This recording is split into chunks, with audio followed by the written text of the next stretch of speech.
Ka story oba ka love story ke tugenda okuwulira kalalamuuko ate keetaaga nnyo concentration. Ekirala kabagezimuuko, kabagezimu kano kalalamuuko. Kajja kubaamuko oluzungu lungi ko tetulina kyakkola nenjagadde nkuteeketeeka ate nzikiriza bw'okiwa obudde ojja bitegeera byonna. Waliwo obulamu bwe tuzaalibwamu ng'oba twagala oba tetwagala, nga environment mwe tukulidde ennungi nga ejja kuba nsigo ejja okusigibwa eveemu ebibala ebirungi singa ensigo eba nnungi. Nga waliwo ensigo ejja okusigibwa nga tuli mu maka owangaala ne mama ne taatawo, oba oyagala oba toyagala ensigo eyo olw'okuba esigiddwa nga si nsigo nnungi, trust me, tegenda kuvunda. Ejja kumera, ekule, ezaale n'ebibala. Enjawulo nti ebibala nga si birungi. Nga tuwuliriza story eno, weekubemu ttooki mu gye wazaalibwa, obulamu bw'ozaaliddwamu, bw'okuliddemu, bw'owangaaliddemu okutuuka leero. Waliwo by'ozudde mu bukulu bwo, mu buwala bwo, mu buvubuka bwo. Waliwo by'ozudde ng'ebintu bino birungi mu ggwe, naye nga bw'olondoola ensibuko bivaka. Waliwo by'obatolinga nabyo ebibi mu ggwe, tosobola kuba na buvumu bubyogera ng'obigamba omuntu, naye munda mu ggwe okimanyi nti obatolinga n'obunafu n'embeera eyo n'ekizibu ekyo, naye nga bw'ogenda, when you try to go back to the roots, you'll find nti ekintu ekyo yali nsigo eyasigibwa gye wazaalibwa, gye wakulira, gy'owangaalidde. Lwaki ntandise n'ebigambo ebyo? Kaakati bw'obanga oyingira mu relationship n'omuntu, faayo nnyo okutegeera gye yazaalibwa, gye yakulira, nsigo ki? Nsigo ki? Eriyo abalina obuvumu batono, ne gye bali abalina obuvumu, nga ye afuuka ekitabo n'ajja yeekwasa omwana ow'obuwala n'akimubikkulira n'amugamba nti olaba ono yenze, ate nga byayogera mazima. N'osanga omuwala ng'atuuzizza omulenzi n'amugamba nti ogenda mu relationship nange, tuteekateeka okubeera ababiri, naye njagala okutegeeza gw'otwala y'ono. Kambabuulireyo kino, abantu abafubye ne bakozesa omukisa gw'ekyo, relationships zaabwe endalamu. Nti ontwala, naye njagala kukubuulira amazima, nina obunafu bwe nnayonka bwe nakuliramu ewaffe, bwe bunafu obw'okunywa omwenge. Okay, omulenzi akutuuza n'akugamba nti alina obunafu bw'okunywa omwenge nga tekiri ku ye yekka, naye nga kiviira ddala ewaabwe, n'akonfesinga nti obwo bunafu bwange. Ekibuuzo ekitera okujja kiri bwe kiti, tugenda kutambuza obulamu obwo nga bw'obuzaaliddwamu bw'obukuliddemu, oba obulamu obwo bukyawa? Obuvumu bwe yakozesezza ng'ayogera obunafu bwe, benjogerako bakyogera nga tabwenyumirizaamu, ng'ayagala mugabane obunafu obwo, bw'obaako n'engeri y'okumuyamba omuyambe. Si be bali abawumbatuutu akugamba nti nze ntwala ng'okimanyi ndi katamiira jjobyo, okuva ku nze okugenda ku kitange ne mmange, okuva ku kitange ne mmange okugenda ku jjajjaffe, ku jjajjange, okuva ku jjajjange okugenda ku jjajja, ng'akugamba nti kati oteekeddwa kummanyiira nti oyo yenze. Abo si benjogerako. Nina bensisinkanye nga ekyabafuula ab'enjawulo ye muwala okuvaayo n'amugamba nti mukwano, ewaffe obuzibu waffe bwe buno, ate sikyagala. Saagadde okiwulire mu bigambo, saagadde okyekange, njagala otandike ng'okiwulira kuva mu nze, kubanga tonnaba kiraba. Tetubeera ffembi, si kyangu kya kiraba. But once we start to stay in the same roof, trust me, you will see this, because I can't hide it forever. But I am not comfortable. So let's talk about it. Moving forward.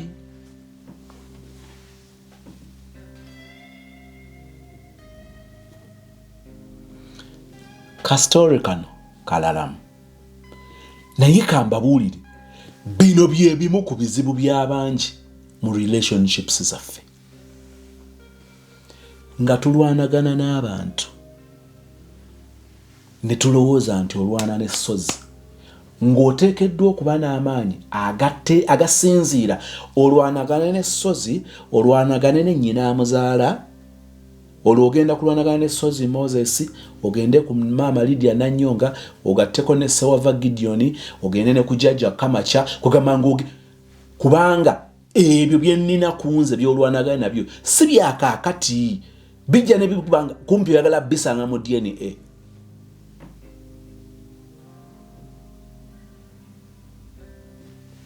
Abafunye omukisa okutegeera nti gwe nnwanagana naye si ye Becky ng'omuntu.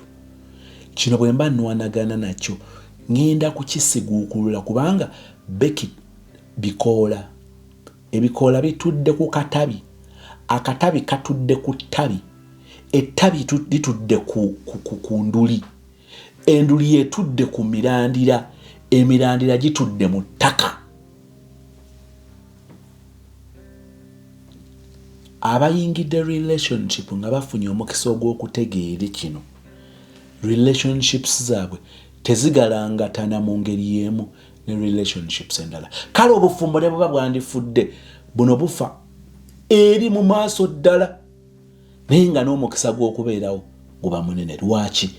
Yategeera gw'atwala. Ono yategeera gw'atwala nti alina obunafu ABCD.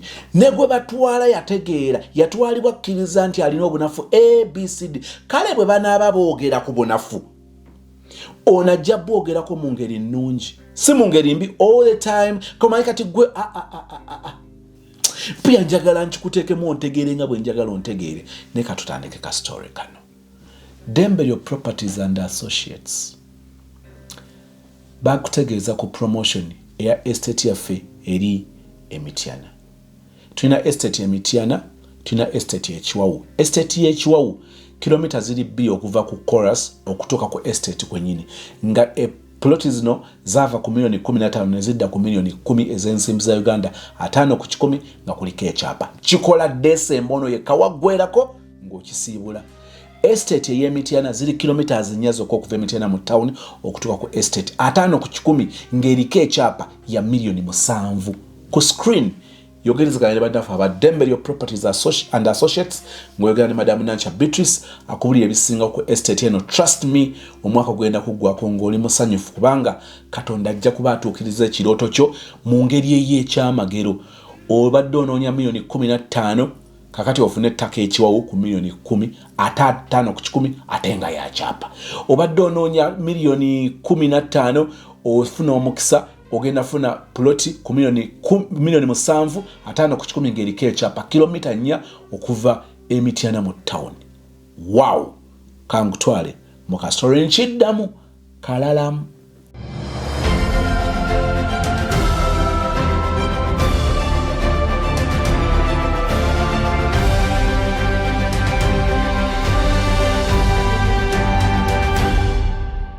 Hello.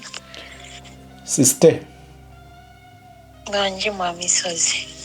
Eradde nnyabo. Eradde sewo. Ogyebale. Nkama ajakuumye. Amina. Oli awo bikuzoganya? Sinja kulimba nti binzoganya. Generally mba nina okwebaza bwebaza. Okay. Yeah. Kirungi okuwulirako. Obudde bwe twayogedde si bwewo kubanga baaba. I know you'll be having a lot on your plate and Simanyu. Greatly appreciate for the response. Amina. Amen. Wetutandikira tugenda kubinyumyanga abatabinyumyangako. Wagambye olina 25 Very years? true. 25, 27? No, I'm 27. 27. Yes. Obadde olinawo otandikiddeawo nga njala otegeera mu famire yo katonotono awo. Kaakati? Yes. Briefly, sooka ombuliremu okuba mpulira gwe first born. Yeah, I'm the first born. Mama ne taata we bali. And bonna we bali. Yeah. But literally It is like omanyi, like this ideal couple abali nga bali bombi. And then when things didn't work out, they decided to nurse their heartbreaks. Nebagamba abaana, I think you are not part of the plan. For plan if it was ever happily after ending. So that is what like really happened. Yeah, kachingonga abazadde, like the parents who were it's not working out for them. So that like obusungu basalo babuzi bafe ku baana. How? You know, like nga buli muzadde ali byalaga, the dad alaga nti he was so heartbroken, the mama alaga he was so betrayed. So we are left hanging, you know. Nga bo bali ku byawe, like it was like life nti bo bwe bali, they are not together.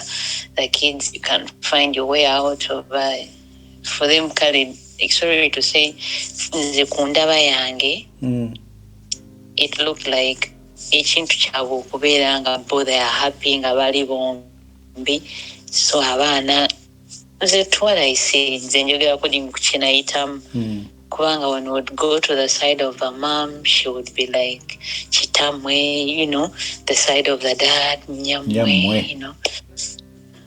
Kangamanga, we are like a bridge for them to mend their broken hearts, like to take in all their pain, their hatred. Yeah. Kati gwe nga first born wagezaako batabaganya, omanyi abaana ba first born abo so nabo bafuuka abantu abakulu mu buto bwabwe. Not necessarily that, because kyenebazaako nti batukuza with this, like batukuza batugamba, like mostly my dad was always like ngayagala tulemu that sense of being independent, you know. We would sit and talk. Nagamba, in future you're going to be having a family, you won't try decide. Nagamba, there are things that you cannot, you cannot have it. So I sat ningamba bunga bazadde chiganye, so I cannot have it. Like now what is my way out? Kugamba chemvisemu bato bange baleme chitamu. I don't know if I'm trying to be a little bit clear. Ndaba ofuuka omuzadde eri ba siblings be. And to make matters worse, mfuuka omuzadde eri abazadde bange, like I have to understand them. Bombi. Like I have to advise my mom, please nurse up your wounds oyina abaana. I have to talk to my dad, please. Whatever went on with you and mom, it's not our fault. Birinde, if you want to shout at her, if you want to do what, go to her, not to me. And I was like, natuka nemberenga bonengamba, okay, all the anger, njiteke kunze, neba na batumbaleke. Let them enjoy their childhood.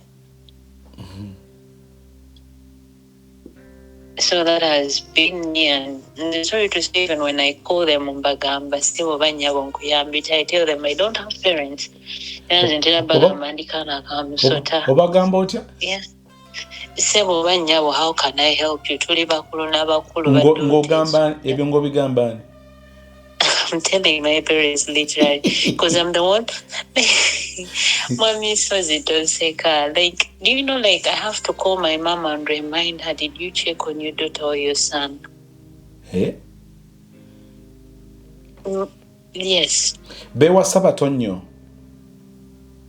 Not really, because my dad was 26, my mom was 21.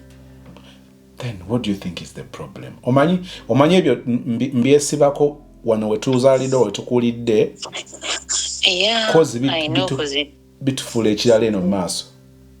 Bitufuulira ddala batabu. Obusungu baba bujjawa. Because I normally have a question to them. Nembabuuza nembagamba, naye you guys give me a reason as to why.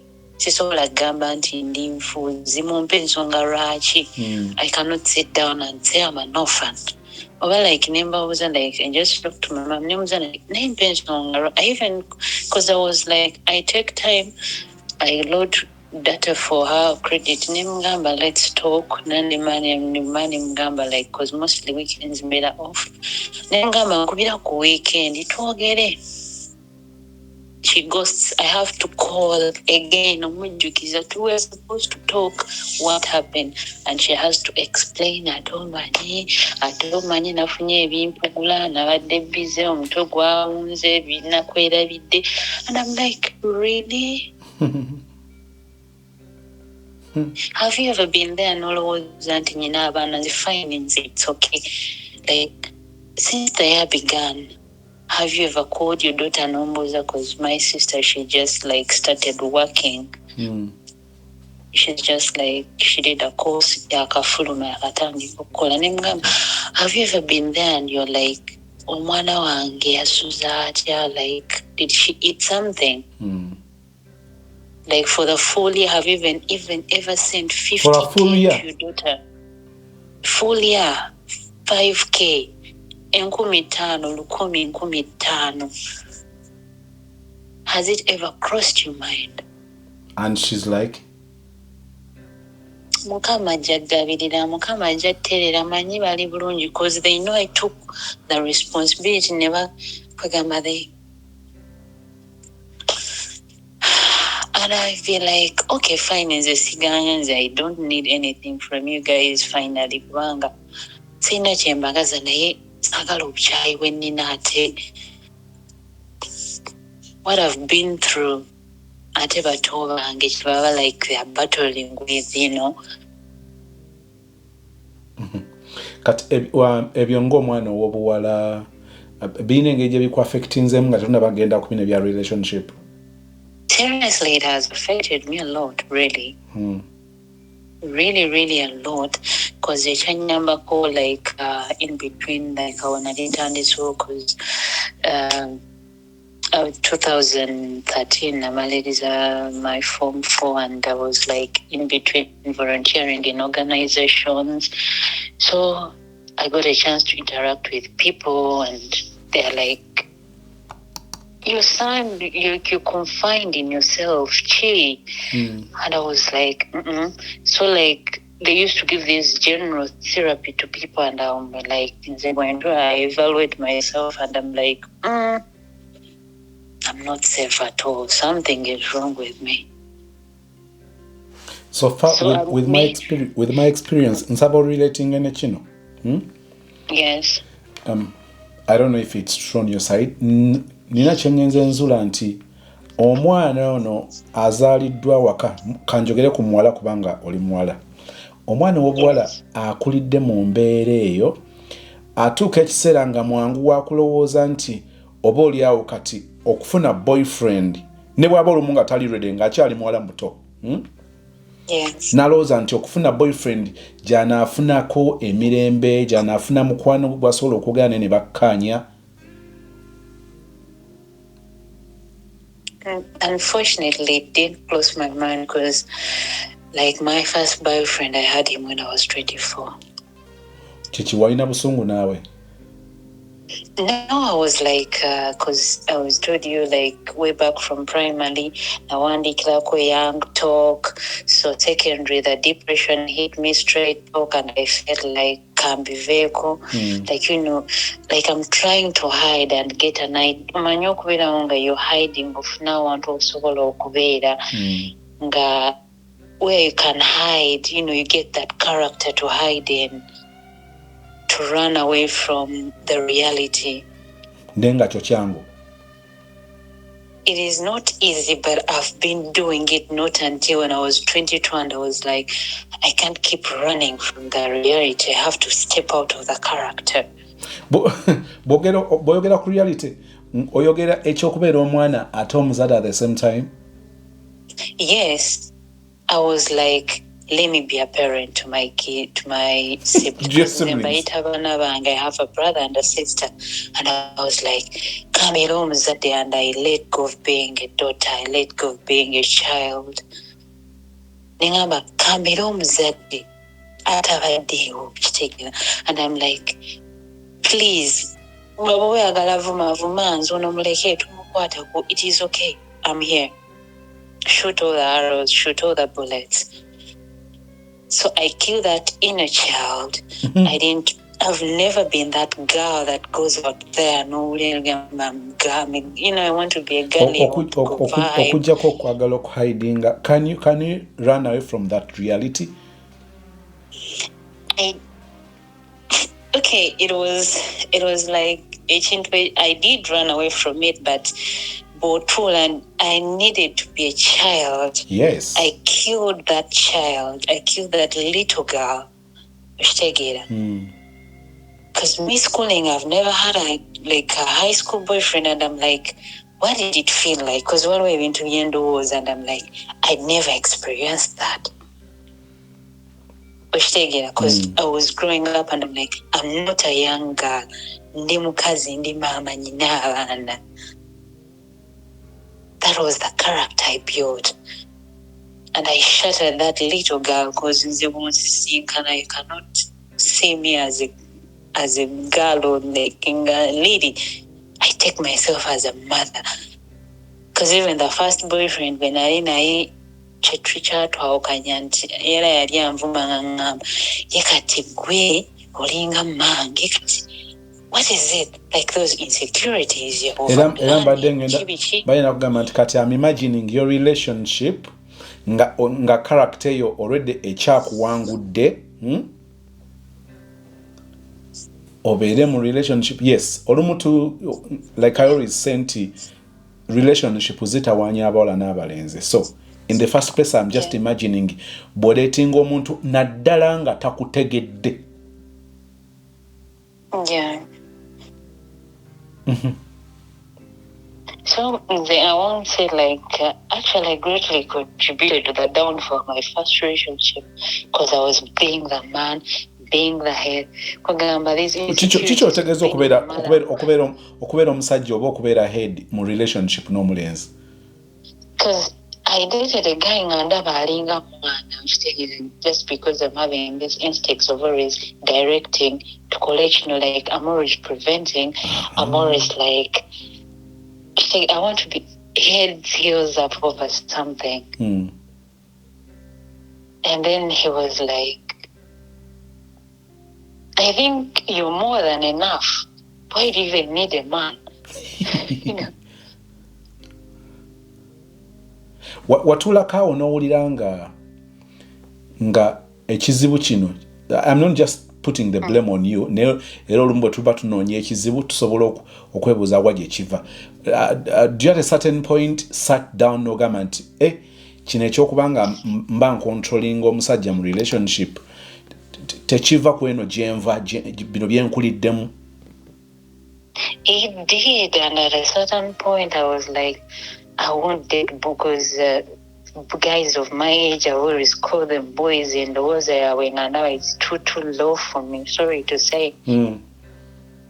So from when I was, because I think I was clicking to 24, I was like, let me sit down. Like I even like to look around and see how do girls my age act. I gave it a break. I was like, how do girls my age act? Like, so I'll be like trying to like associating and put it down and what are you back and you know the guy the uncle with the simo so you would call me day and night and I even now just send me a message, good morning, I'm okay, again far. It would irritate me no could be a day and night. I'm like, don't you have things to think of? Call me and tell me this is the plan I have. Good morning. Did you have lunch? Did you have dinner? That is bullshit. Sorry to say. Sister. Anna, please plan something. Sister. I'm imagining omulenzi akukwanye tugeze ng'oli 24-25 ngali 30 bwatuka okuconfusing nga yeebuuza, am I dating a 24-25-year-old girl oba ndi ku sugar mummy? Mr. Soze me want the safe. The guy recently, actually, I landed into him Nangamba. You were a perfect wife. You were too intimidating for me. Like, you are way above my understanding. They give me a lot of pressure. I'm always thinking, like, now I'm so alone. This one is going to be, like, everything was okay. And it's something I didn't not take away, but when I like decided to date someone who's more girly at because I was like kind of like getting into your line and your limb, and I'm like, no, I'm sorry, because and I was like, you know what, we did to be with this person that is say we are, and I'm like, tell me, I have a saying, Tuli Bantu Bakulu, take it. I don't want to be the cause of your stress, so just move on. I move on. It's okay. Are we okay? Reason being, ABCD, it is okay. I'm always like, love is like a business. I'm like getting more losses. Fine, invest somewhere else. That is why in the other last audio, I'm way too good at saying goodbyes. Way too good. Packing my things does not take me a minute. And I'm like, I don't want to be that. I don't have time for that. And I'm like, Zemur is like, one thing I like talked to myself, I was like, I believe in true love with the whole of me. It is like, it's like how I hustle for a better life, I'll try tomorrow, I'll try somewhere else. So that is always me with that mentality. The last time, am I being pretty silly to settle for this? I'm trying to act like a young girl. I don't have that in me. You're trying to act. You're trying. Say it again. You're trying to act like a young girl. Yeah, just trying. I'm trying my level best. I'm trying because literally this is the second man I've had in my life. The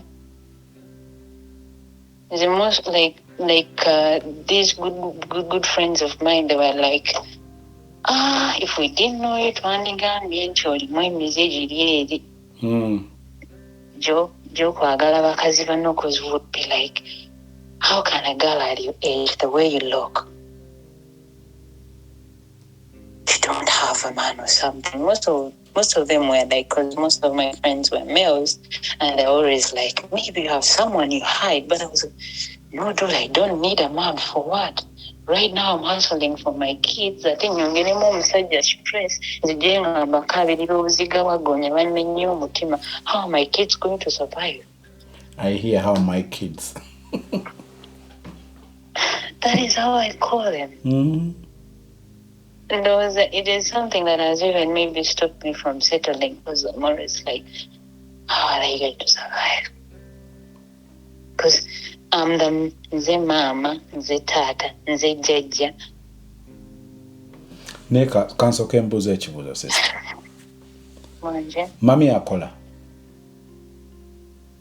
She does. She has something very needed. So a lot of movies and unfortunately contributed to that. Unfortunately, I can't say.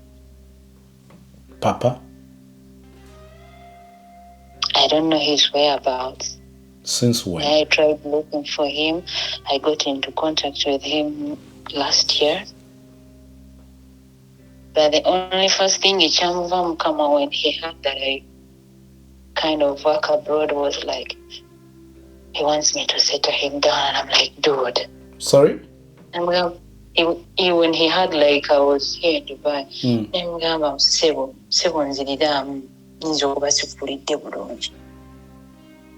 Do you know the burden I carry?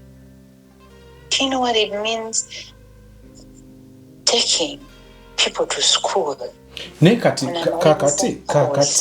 Kakati. Oba kakati nchogere mirundi emeka. Like, chino okubeera mu comfort zone gwe nobanga otwala obuvunanyizibwa. Have you really tried to challenge them nti bannange mutekinge over obuvunanyizibwa nga abazadde? Mwami Suzy, I have tried. Nga bagamba ki? Mommy says I've tried one and boarding school. My brother right now is going to senior 4. Now boarding school last year. Yearly second term year senior 3. This year by the way second term. It was last year second term year senior 2. Because last year he was in senior 2, this year but him senior 3. Nimtwale wa mukadde. What really hit me was like holiday, like I told him holiday waja ingeri, like the school is near Kasumenga Bay. At least send December didn't take my boarding. Maybe I can contribute that money to business you see on how you can go about it. Mommy says the holiday atuuka bankubira essimu ne bambuuza ku byokulya tugenda kukola tutya mama. Mama? Yes. Kati naye akuyita mama. That's how she told me. Mama ku byokulya tugenda kukola tutya. What I told her was like, oyo mwana wange, whatever she fits buwulira nga akumenya, it is okay. And I go about it. So I normally like after this term, like currently, like this is the first term and I calculate everything. So half of it is my sister's account back home. Sent that pressure. Because anything just overall going to happen, may I reserve that. I'm not sure of tomorrow. In case anything happens, that is on my mind. Always have a little security. Because now my sister kati yalinga like my family husband. So nze mwami kati yalinga omukyala for now because we are 3. So second term, the second term of 2023 nganda kusomera for senior 2. I paid half of that money. I paid by the cent and as well as jali mitwalo 11. My brother sat for 1 week home.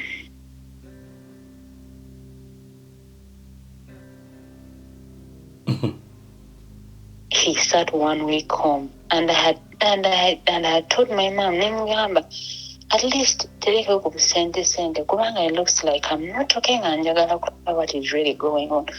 And I'm telling you, when I'm a week one in a testimony, chocolate again, damn because the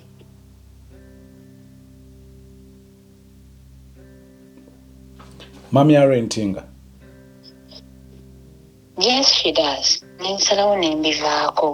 Mommy says it is a long story with my mom because I tried, doing something. Mom, because daddy, infidelities with the women.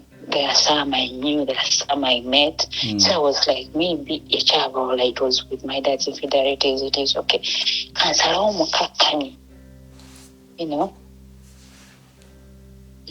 So I would be like, she's my mom. I want to say to her as like, I once saw her, she was a hardworking woman, she was okay.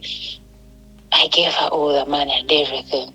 Never took accountability and goes, hey mama, bo sente wamwe not tumanyira. And I was like, okay, that's fine, that's okay. Sente zikole wabalam, and I was like, I'll go back. And so that is why I was like, instead of that hatred, let it come because I've been doing this since I was 16. I can do it. I go to school and take my siblings to school. I've been doing this. So at the worstest point, I didn't let them down. Then, Kachi, at least I earned something. Why bother with the parents? Embeera y'okulwana okulaba ng'omeetinga the needs of what tegenda kusibira ku ddungu obeere Dubai paka last. Mommy says I'm someone who has come to an agreement with me in Ngambante. Unless my sister is somewhere on Wamala senior for Tevaja Kuitaku, and they won't be like we didn't go to school that much in Anzibwingam. I wish I went to school really well. I wish I had a professional launch. Unless my heart is at bar. So my plan was next year, because when Akugami was like planning to settle with someone, and I'm like, okay, fine. Next year, come next year. Kambite, tools down, chenkozeko checho. Yeah, ekibuuzo kyange kankireetera omu okivugera omu nga nkira putting the straight to you officially. Era mbala ngenda kukubuuza nti kaakati embeera eno opulaninga kubeera maama bw'ati paka ddi? Ogamba next year? Okay, kyobadde oyogerako kibadde nga kya next year nga n'ensonga kwe kusettlinga into a relationship. Yeah. Singa tekuba kubanga ebya relationship obimanyi, sometimes we can't be sure of which relationship will work out. Tugezaako bugeza nekikwatayo nekitakwatayo. I was going to give it a try, Mr. Suzinga Wenkugambye. Okay. I've been this kind of thing. I don't mix work with love. Ngangamba kati ndi kucheyo ngenda kwe stressing n'omuntu, it becomes a long distance ate dewakamu. Ngamba ngasagala kuteka excuses. Instead, when finding that kind of a person, that man willing to settle, sagala ate wabere excuse nkyakola ndi kucheyo, you know. Ngamba because I had given it a time range and I was like 28. Nchite, now I focus on myself fully. I'm like, it is my time to shine. It is my time to settle. Because I won't send my time and then investing on your relationship side. No, I won't deceive about that. My thing has been hustling and getting my kids to cross the bridge. Kati kudungo mazeyo bangachi e Dubai? It is now 3 years. This is my 3rd year. Okay. Uganda wali okimanaginga otya okulwanira obuvunaanyizibwa bwonna n'embeera ya Uganda nga bw'ogimanyi? I used to work day and night. Day and night? Yeah. Nalina omulimu gwenkola emisana, nalina gwenkola ekiro. I would sleep 4 hours a day.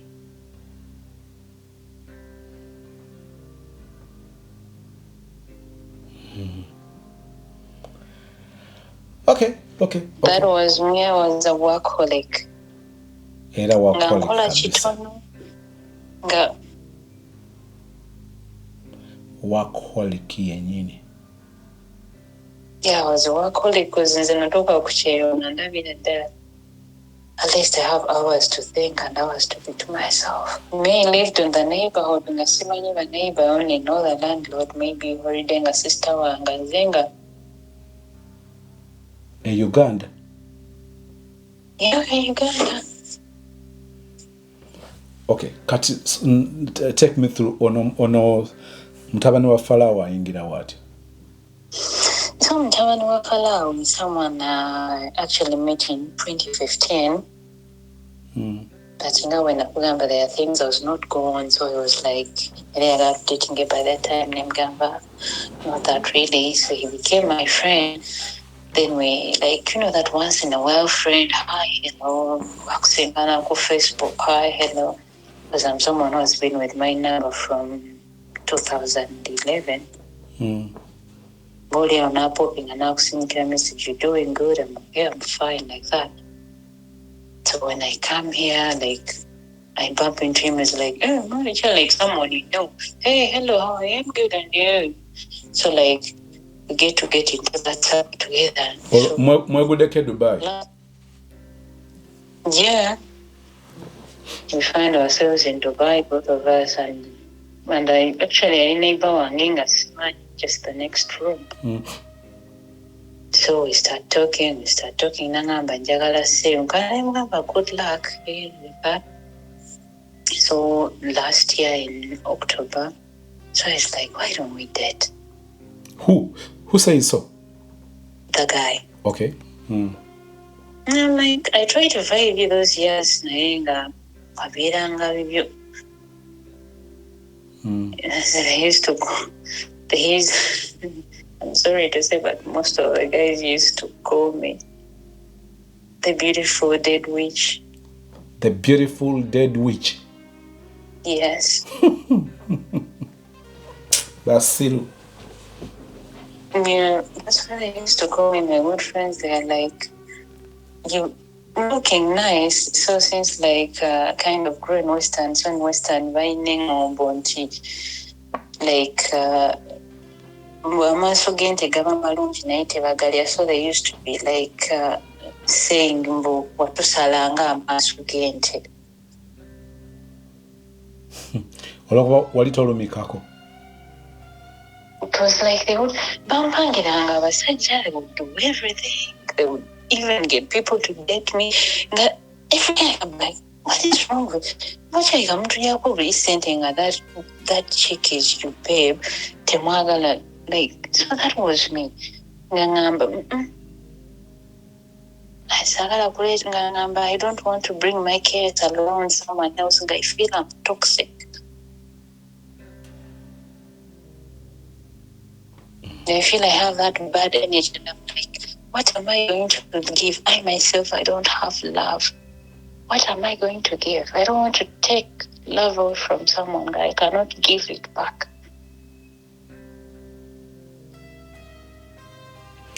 Akugambe lwaki tetudating? Yeah, and I'm like, let's give it a try. We start a little by bit, and I'm like, he's like, you have any kids? And I'm like, no. I asked him, he's like, if I have a kid, it might be one, but I'm not sure if the kid is mine. I'm not really that sure. Yayogera bw'atyo. Ngayogera bw'atyo. Nti tali alina ayinza ndowooza katukozesa ekigambo ayinza okuba nga alinayo omwana naye tali sure. Yes. Lwaki tali sure? And I'm like omanyi ekintu kyensinga obutayagala kitonde ekisajja kiryaganaaga ne mugamba, you make money. What do you lose if you take that kid for a DNA test? I love a man who's a dad every single day, or a mom who is a mom every single day. I have two terrorists, mom and so-called mom and dad, who never to. So me, I cannot be like, nakula ne single mother, nakula ne single day, so nakula never to. Sorry to say. Yeah. Agamba tali sure. So I'm like, yeah, like, era ngasigala nkimugamba kubanga agenda like frequently agenda ewaka. Businesses ziri wano ziri waka. So we're like, okay, fine, we start talking. So like, it takes responsibility. Like, it looks to be that I'm like once in a while, neighbor weighing 60% is trying to be a better boyfriend. He's like, I don't want to just be your boyfriend. Okay. I want us to change. I want someone serious. I want to settle. And I'm like, you really sure about it? Give it a deep thought. Like, are you really ready? If you have going, you look and weigh and see, am I worthy to drop all of them and settle for you to settle? I gave him 3 months. I'm gonna go look around, choose whatever, because I know you've not been having someone. You might be having someone, you're weighing, you might be having someone. Now I'm not having anyone, and I'm not recently in a relationship. Because, okay, but sit down and you see other options of the people you've been eyeing. Am I worthy to stand? And you look at and you be like, let me drop this one and focus on, let me drop these ones and focus on the other one. Okay, I'm going to give it a try. I'm going to give you 3 months. Take your time. I've already decided and I've made up my mind. After the 3 months? Yes. I have a petition. I attend the survey. Is it okay for you if you're not if you're okay with it, you can come instead and renting now. I'm not forcing you. If you want to stay in your crib, it's okay. So I was like, since I'm getting to know each other, like I've never taken this time like to be with a man. Let me try and see what it is like to really like live with a man fully in the So I moved in with him because I think the first 4 months I'm like for a week fully because he was frequently in and out, because my work is a bit far, so from Monday to Friday I'd be in work like fully. Okay. So I normally go there Saturday evening or up to Monday, or sometimes Nangamba you can come, or be treating you, get a taxi for you. No cola like Monday afternoon you can you go back like that. It has been like someone someone understanding, like we're on the same page. But then I'm like someone discreet, like he's having a hard time opening up. He opens up now. But this is ABCD. So Abada most of the times around his business is here with the finances. It's not like being quick, but this is what I'm doing. This is how it is going in Dubai. In case anything happens, this is what you're supposed to do. Like that. And this is the card. Or like people who want to pay him and there's like send the money. I sent him his room channel, and that is what they normally say is. So like like some people trying to like settle let's take it serious. If all goes well, I want to take you next year, introduce you officially to my people, to elaborate on how we can go to your people to share another level. But I want you to we start a family here. Give it a vote. Are you okay with going back home and resettle? And I'm like, let me think about it. Katono before there. Yeah. Already you're moving in naye. Yeah. Nenga oyagala okulaba how it feels to be in the same roof with the man. Because I've never been in a roof with a man, never. Kati our experience neba etya kugwe nga gwe.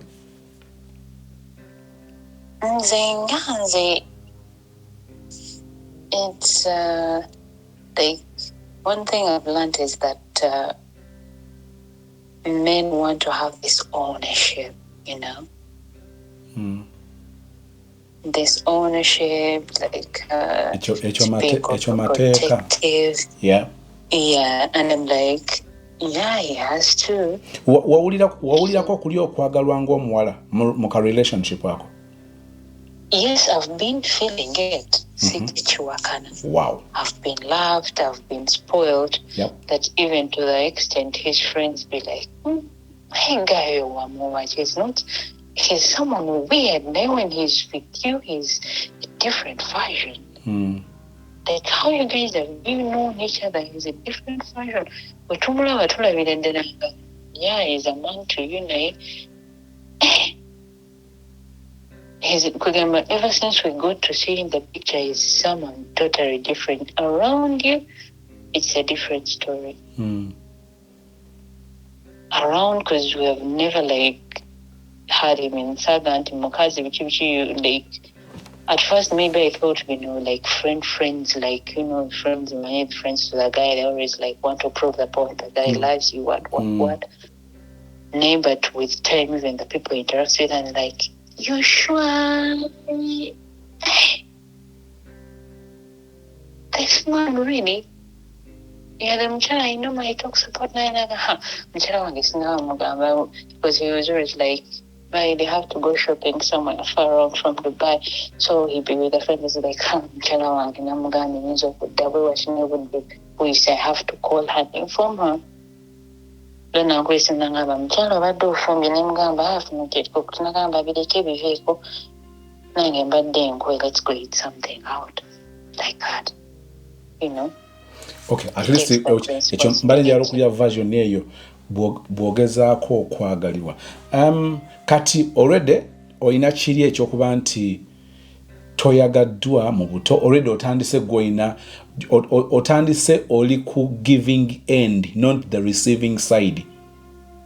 Era kyensigalamu nze that giving end, Mommy shows me I'm always like, I'm going to do the needful. Me, I'm always like, nze ngenda kukola ekisaana okukola nze kinandikoze ng'omukyala. Kama, me, I'm always like, Kama is not a bitch. It is going to punish at some other point.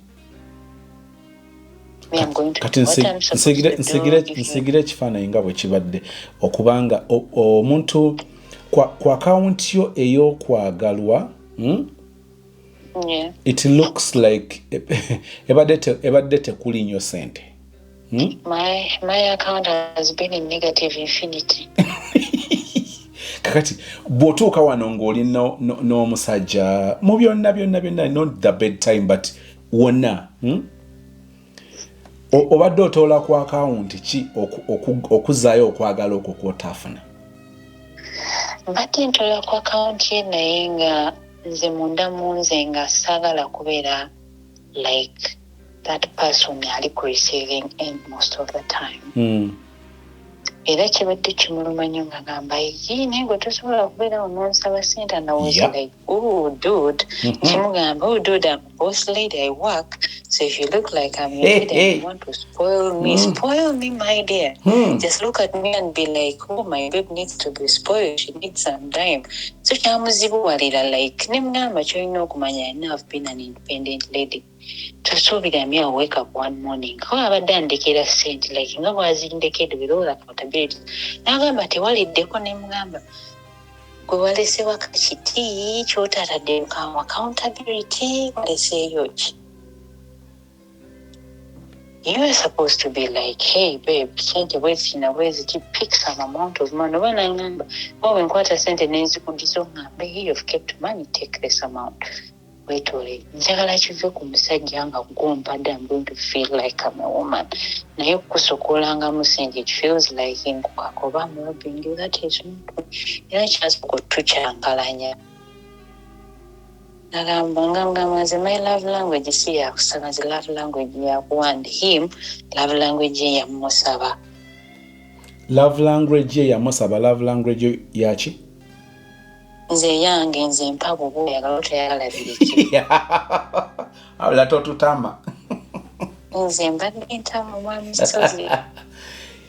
Okay. Kakati mbale na chenjalo gattagattaawo ekirala kibadde ku kakati ekyokubanga okuzenga oli muntu mukulu. Bwe ngamba okuze oli muntu mukulu kitegeeza from myaka mito oli muntu mukulu. Kati oyingira relationship erimu omusajja ayagala okubeera in control. Yeah. Kati ate naawe already wakula oli head. I am seeing two heads in the same roof. Yes, era nze mbadde nkimugamba. Even namugamba olaba nga mpitiridde wenkoma manya nti nze ndi mulumamba ng'ongamba waayi tuza ku bunyumanyuma. I'm okay with that. Kati bwakukomako ng'okkakana. Yes, and namisozi nze njagala nnyo omuntu angambako era every time bwebadde agenda e Uganda nadda nga mugamba let's make an evaluation. Yep. Mbeera kijjo ndaba nti mbadde mbi kubanga nze like life is like auditing. Wow. If it is a business we tuba tujagala we have to audit it. Naye nga ye kimusumbwa ngamba nze bebanga ebyokunkazaakaza it looks like olowooza nti banyina omukazi omulala. But if at all we can be that serious mu business, what about this other business erimu n'obulamu bwaffe?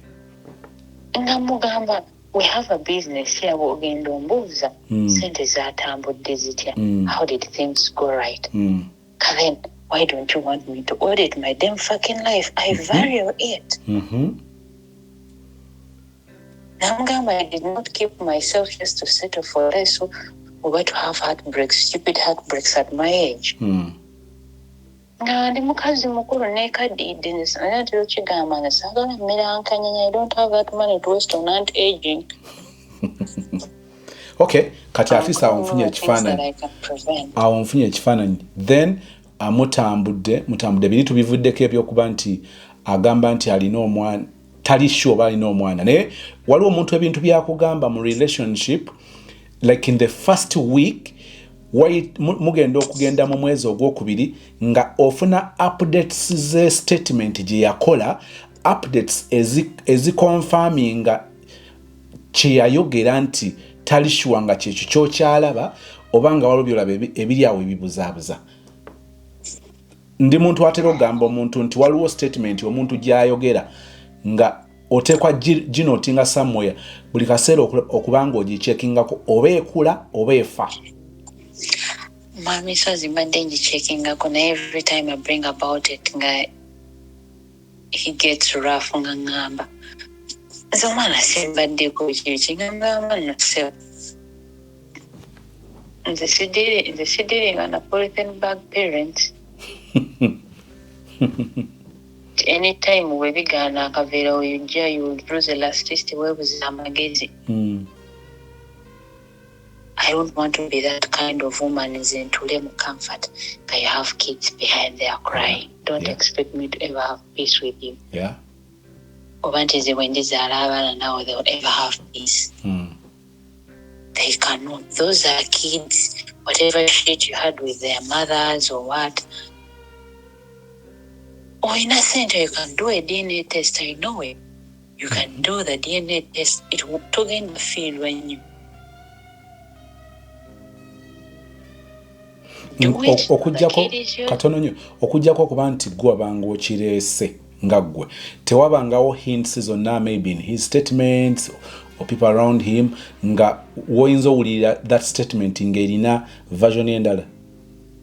Mwami sonzi wentero kati this is where now wentuka neneebuuza neŋŋamba like where has the humanity gone on this planet Earth? The guy I've been with, aina one smartphone and one kasimu kamapesa kabera mu line ye Uganda. In that people when they call because I know businesses he has to keep era kati anakubeera even most of the time zenka keeping and I'm like kukundi yakubi if I'm there or this one sent a message which even his phone I've never came across anything or any hint or anyone. Sometimes yanga because I have my brother bichi mukazi yabadde ngamba nti manya bacyankalanye namugamba mu abaana abatayagala yabireke kuba yalowooza tetulina abaana. Once said that then mwamulowooza tetulina abaana nangamba ndi balowooza nze sijja kubeera n'abaana bendowooza ko nze ndi mu kukolera abaana bangenda kuzaala naawe. I'm someone who has a very keen memory. I don't forget. So every time he goes to Uganda and comes back, amubuuza sebo mukama wange twafunyeyo like any suspected kids bino byogamba I dated girl any suspected kids. Yes, that is how I normally say. And it's really like, naye mukyala lwaki obeera ng'oli ku bunkenke? Nze bw'osiina gye ndaga. Obeera ku bunkenke mukazi wattu ogenda nakugwa ku magulu ogenda tandika okubeerawo nga totegeerekeka. You're always worrying about things that don't even concern you, that not even supposed to be bothering you.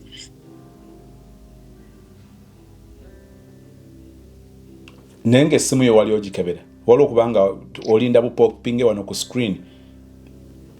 Mwami says I have even fingerprint zange ziri mu simu ye ezange. I don't need even access to call him what.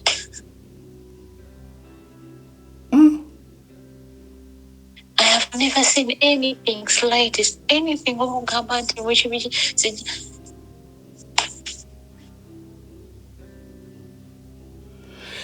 nga gaya o super clean. Mwami sozi he's someone andigambye nti he's like because even out of the blue vano nengendayo nga simugambye. I don't he's always like, you're always welcome. And he's like, I like it when you surprise me. I'm very okay with that. Mama, what can you thinking of me? I'll make sure like calling his friends around. Anyone to drop, dropping I don't want to be the reason as to why she loses her job or anything. Like, he takes that responsibility, because most of the time, call morning shifts, I have to start at 6 or 5:45. So that means because I need an hour to travel back to here. So that means I have value for 4:30.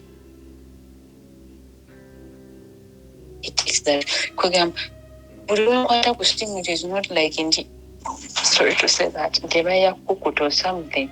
Or even agenda nagamba, like like a quick round trip, like I'm going to go drop pick up something. Where we and the kid smartphone just to make a few calls. I'm coming back the next day. And I stayed with the phone. The messages are there, business strictly. And funny things from the group, from the boys. Even the church says it was because they are not allowed at all.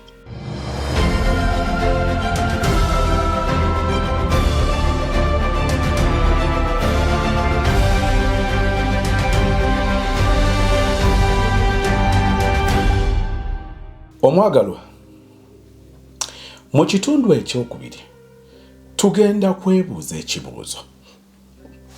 Gaayi ng'essimu ye tolina w'ogambira nti akukuta, kubanga njagala oyimagininge bwe tuba nga tuli mu relationship, fembi nga tuli Dubai, nga fena tuli mu States, tuli Netherlands, tuli Sweden, nga bannayuganda abasinkana eyo oba abagenda eyo ne tutegeeragana ne tutandika obulamu bwaffe obw'obufumbo obw'omukwano, engeri ennyangu ey'okutegeera omuntu oba ali kwalaali oba tali kwalaali, even back home, engeri etandikirwako general government primary level kwenyinza otegerera omuntu wange nti oba oli awo somewhere somehow tuli ku same track or we are taking different lanes olwa kino na kino. Hint oba ebituli tutera kubikuba nnyo okuva mu masimu. Kyova olaba abantu basiiba bakomplaininga n'osanga olinga agamba nti naye ddala essimu yo ejjudde pattern kwegamba omuntu okuteeka mu simu ye password nga olaba no ku screen nga alina engeri gy'atambuza bw'ati olugalo n'alutambuza bw'ati n'alutambuza n'alukkiriza n'alwambusa n'aluzza mu kkono n'aluzza mu ddyo n'alukozesa saako kali n'akola box n'akola triangle awo nawona nga ali mu kuteekamu ki password. Oli n'agamba nti ebyo bye bimu ku bitandika okundaga nti omuntu ono maybe tali clear. Era abamu bawunzisenga buli bafunye omukisa okuyingira mu simu ezo ze protecting abwe batyo oba bibasangamu. Then what of this kind of a couple nga tekyo kirala nnyo ono alina access ku simu y'omuntu 24/7 like perfectly bulungi nga tewali kyonna kyagwako. Ogenda kuwulira ebivaayo mu kitundu ekyokubiri. Fear men. I would use the word fear people.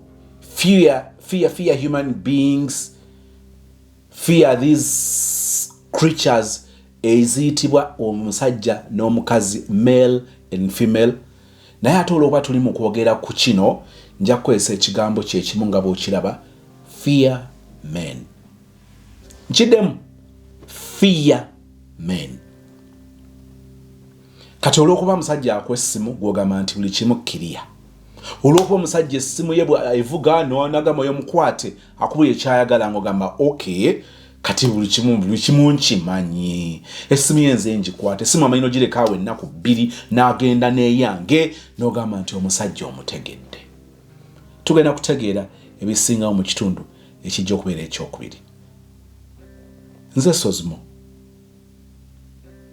njagala okubanga nkugamba kino Katonda bw'akuwa omukisa ogwa generation eno nabagamba generation eno eyina ebizibu bingi naye eyina ebirungi bingi okumanya okwa generation eno kulalamu waliwo ebintu byetukuze nga tetubimanyi tetulina access ku byo bwe tugenda tukula olwa exposure eno okusoma okuwulira okulaba okuexperiencing abantu betwassociatinga nabo ebitongole mwe tukoze the communities mwe tuwangaalira bye tukyusiza ku bitundu nova mu kino nodda mu kiri mukwano waliwo bye tuyize ne tubyadoptinga ate nga birungi nnyo newankubadde n'ebibyo abamu babyadoptinga waliwo bye tuyize nga birungi nnyo naye njagala babuulira olina obusobozi obusobola okukyusa ebintu by'ozookuliramu naddala nga toli comfortable nabyo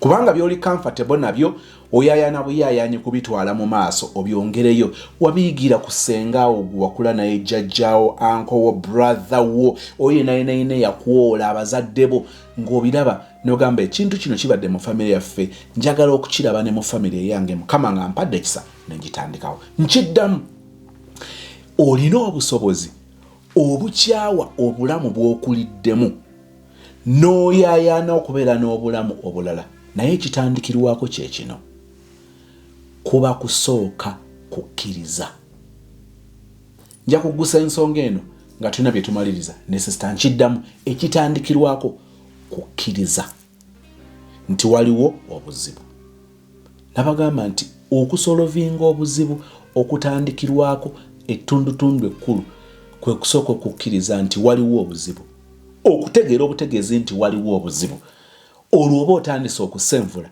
mu kusolovinga obuzibu obwo erinnya eryange nze Sozimo ekisa kya mukama waffe Yesu okwagala ku ayi Katonda okussa ekimu ku mirimu mutukuvu okukkiriza bibeerenga naffe ffenna n'eri abooluganda bonna emirembe egitagwawo amiina. See you in the next part. My beautiful sisters, fear men.